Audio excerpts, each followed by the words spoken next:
Neuroscience explains why our thoughts are as negative as they often are. Join me for 5 minutes as I show you the way out.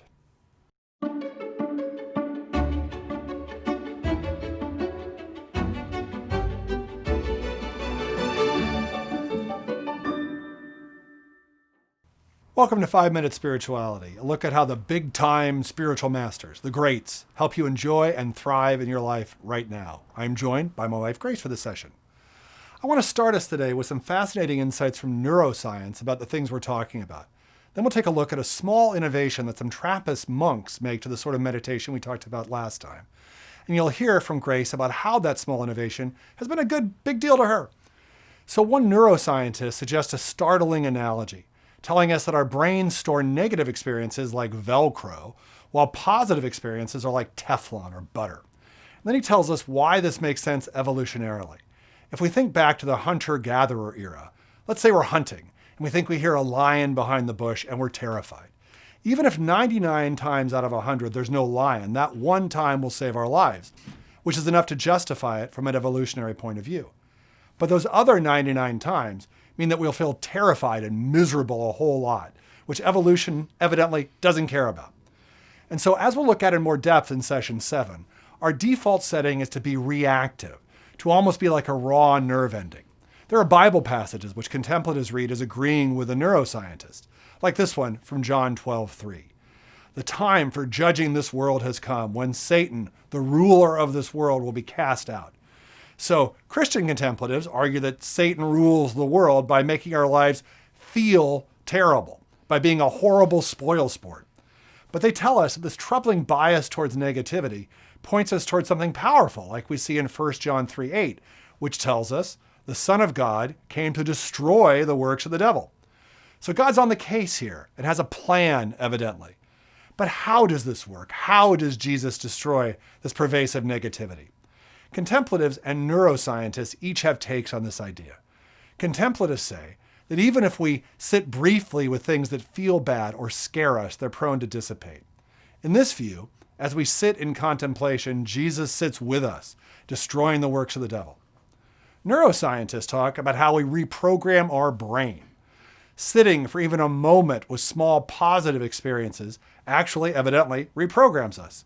Noticing a flower or a smile from a friend or the nuzzle of your dog or even the feel of a turtleneck that you like, and then sitting with it for 5 seconds or more can evidently be the start of something good. With this in mind, let me touch on a particular popular Christian take on meditation called centering prayer. It's regarded as coming from all the way back to the 4th century, but particularly as coming from the cloud of unknowing from the 14th century.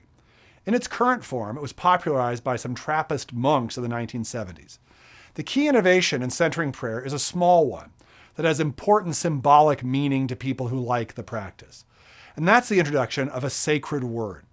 These teachers encourage us to ask God to give us a 1 or 2 syllable word to use as we draw back to our breath as our thoughts pull us away, like God or Jesus or love or whatever. But they're very big on it being personal to you. They're high on you not sharing it with anyone else, but keeping it as your secret with God. Both Grace and I have done this. We have duly refrained from sharing it with the other one. Centering prayer people say this differs from meditation primarily in its intention, which is to use this as a way of getting to know Jesus better, in the spirit of, they say, not my will, but yours be done. Centering prayer people, even more than the meditation teachers I've heard, have a pretty hard and fast time recommendation. Where meditation people are happy if you start with a minute and work from there, the teachers here encourage us that the shortest time, this is intense, is 20 minutes. They're very into 20 minutes. And we're encouraged to do 1 session in the morning and 1 at night, so 2 of them. A catchphrase I've heard is that the first 20 minutes is for sanity, and the second 20 minutes is for transformation.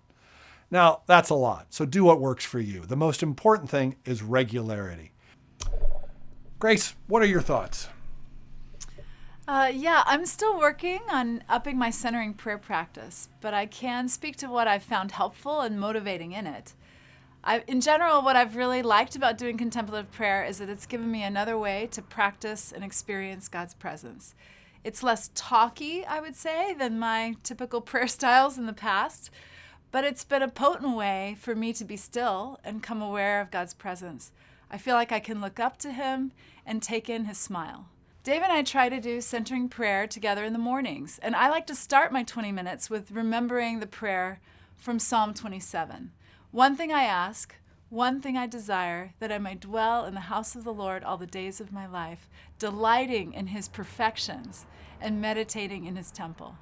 I've realized that for me, when I take time regularly to do centering prayer, it feels like it's become a way that I can dwell in the house of the Lord all the days of my life, because I'm actually coming into his temple and I'm experiencing his presence and enjoying his goodness.